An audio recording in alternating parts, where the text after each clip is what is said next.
আসসালামু আলাইকুম দর্শক, আজকে জুনের 4 তারিখ 2025। আপনারা জানেন, অনেকেই জেনে গেছেন ইতিমধ্যে যে গতকাল যে 3 তারিখে কানাডা সরকার অ্যাসাইলাম বিষয়ে একটা মোটামুটি হারে কঠিন সিদ্ধান্ত নিয়েছে অ্যাসাইলাম সিকারদের ব্যাপারে, এবং সেটা ব্রেকিং নিউজ হিসেবে সিআইসি নিউজে প্রকাশিত হয়েছে গতকাল। আমি আমার একমাত্র ফেসবুক পেজে সেটা শেয়ার করেছিলাম, গতকালই শেয়ার করেছি সেটার অনুবাদ করে ওদের যে ব্রেকিং নিউজটা বেরিয়েছে। তো আজকের এই ছোট ভিডিওতে আমি আপনাদের সাথে সেটা শেয়ার করব, এখান থেকে পড়ে শোনাবো এবং সেটার অনুবাদটাও আপনাদের সাথে শেয়ার করব, এবং পাশাপাশি এইটা কেন হলো, এরকম কঠিন কেন হচ্ছে কানাডা সরকার, সেই বিষয়ে আমার ব্যক্তিগত ধারণাটা আপনাদের সাথে শেয়ার করব। সাথেই থাকুন।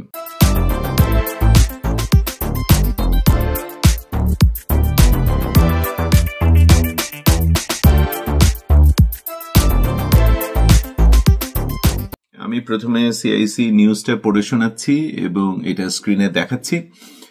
New bill would rein in asylum claim, মানে নতুন এই বিলটা পাশ হয়ে গেলে, এটা কিন্তু এখনো প্রস্তাবিত বিল, কিন্তু এটা যদি পাশ হয়ে যায় তাহলে এইটা অ্যাসাইলামের হ্রাস টেনে ধরবে, মানে অ্যাসাইলামের সংখ্যা অনেক কমিয়ে ফেলবে।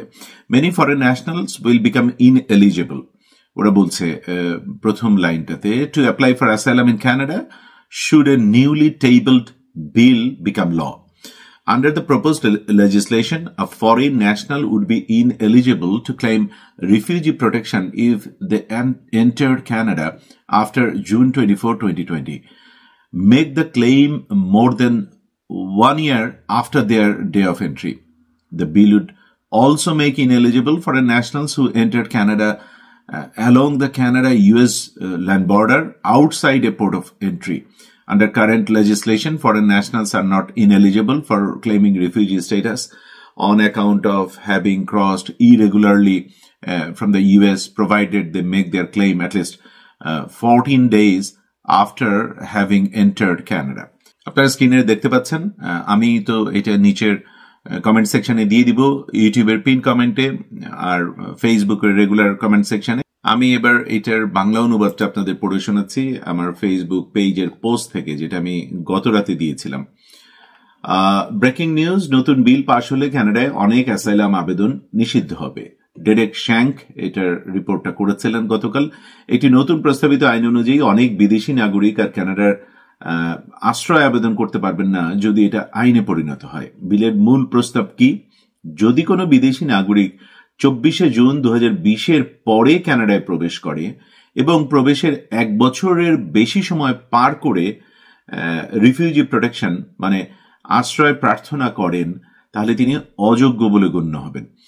2020 24 জুনের পরে যারা প্রবেশ করেছে তারা যদি প্রবেশ করার 1 বছর পরে গিয়ে রিফিউজি প্রোটেকশন ক্লেম করে, তাহলে সেটা ইনএলিজিবল হবে এখনকার নতুন নিয়মে।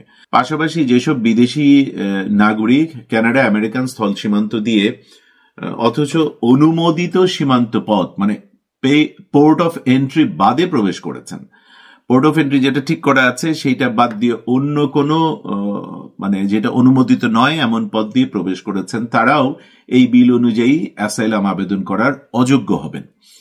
বর্তমান আইনে যুক্তরাষ্ট্র থেকে অনিয়মিতভাবে প্রবেশ করলেও প্রবেশের 14 দিন পর আবেদন করলে তারা এখনো যোগ্য বলে বিবেচিত হন এখনকার আইনে, কিন্তু নতুন বিল এটাকে বদলে দেবে। মানে এই যে প্রস্তাবিত বিলটা দেওয়া হচ্ছে, এটা যদি আইন হিসেবে পাশ করে তাহলে এটা বদলে যাবে। বিল কার্যকর হলে কাদের উপর প্রভাব পড়বে? এই নতুন বিধিনিষেধ যারা এই বিল প্রস্তাবের আগেই অ্যাসাইলাম করেছেন তাদের ক্ষেত্রে প্রযোজ্য হবে না, তবে বিল পাশ হলে এটা পূর্ব প্রযোজ্য, রেট্রোঅ্যাক্টিভ হবে, অর্থাৎ বিল উত্থাপনের পর করা আবেদনগুলোকে এর আওতায় আনা যাবে। গভর্নর ইন কাউন্সিলের জন্য প্রস্তাবিত বিশেষ ক্ষমতা, এই বিলের মাধ্যমে গভর্নর ইন কাউন্সিলকে কিছু গুরুত্বপূর্ণ সিদ্ধান্ত নেওয়ার বিশেষ ক্ষমতা দেওয়া হবে, যেমন কিছু অভিবাসন আবেদন গ্রহণ না করার আদেশ দিতে পারে, নির্দিষ্ট আবেদন প্রক্রিয়া স্থগিত বা বাতিল করার আদেশ দিতে পারে, অভিবাসন সংক্রান্ত ডকুমেন্ট বাতিল, স্থগিত বা শর্ত সংযোজন করার ক্ষমতা পাওয়া।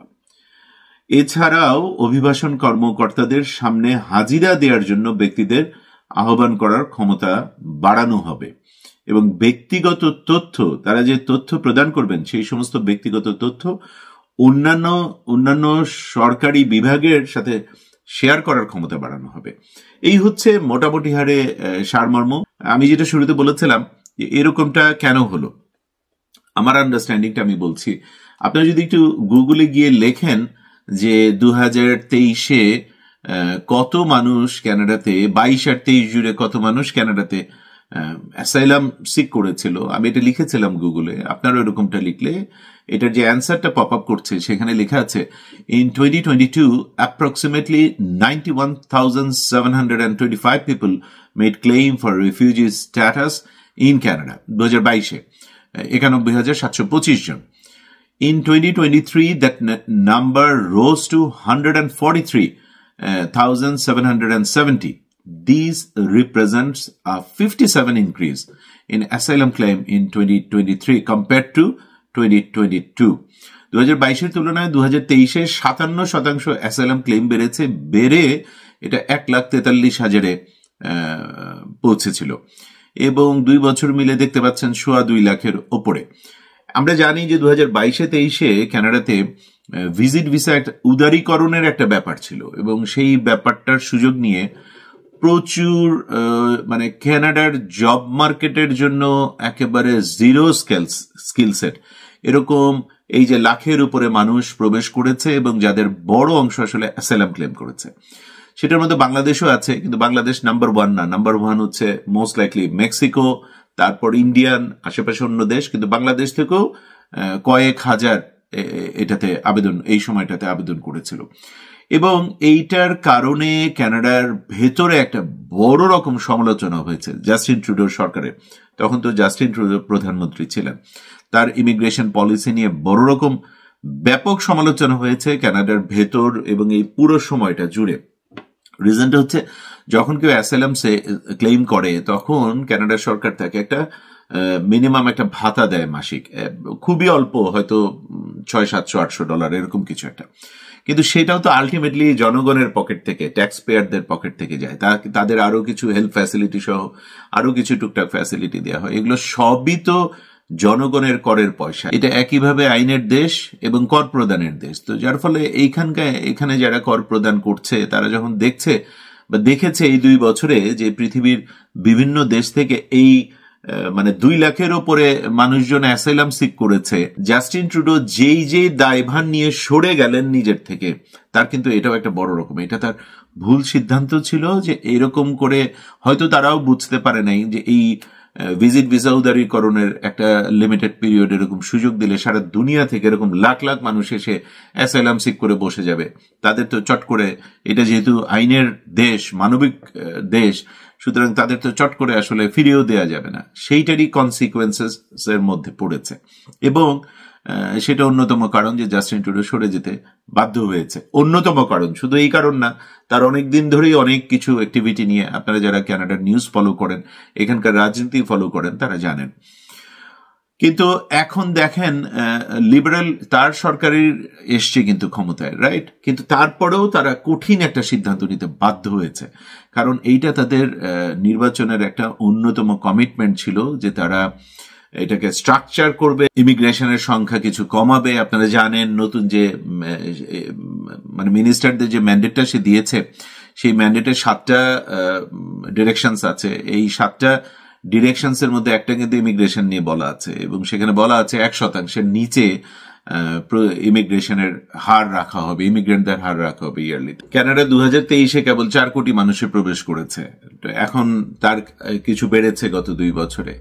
তো এটার 1% ধরলে ওই মানে 4.25 লাখ 4.5 লাখের মধ্যে ইমিগ্রেন্টদের, পিআরদের সংখ্যা কিন্তু সীমিত রাখা হবে এবং ইন্টারন্যাশনাল স্টাডি পারমিট একটা গুরুত্বপূর্ণ এখানেও ভূমিকা রেখেছে। 2022-এ এটাও যদি আপনারা গুগল করেন, 22-এ there were 804,000, more than 804,000 international students came to Canada and this number increased to 1 million plus, 1,40,985 John in 2020, 10,40,985 John in 2023। তাহলে লক্ষ্য করুন 2023-এ শুধু 10 লাখের উপরে ইন্টারন্যাশনাল স্টুডেন্টই এসেছিল। তারপরে আবার এই যে 1.5 লাখের মতো আপনার অ্যাসাইলাম সিক করেছে, ভিজিট ভিসায় এসেছিল এর একটা বড় অংশ।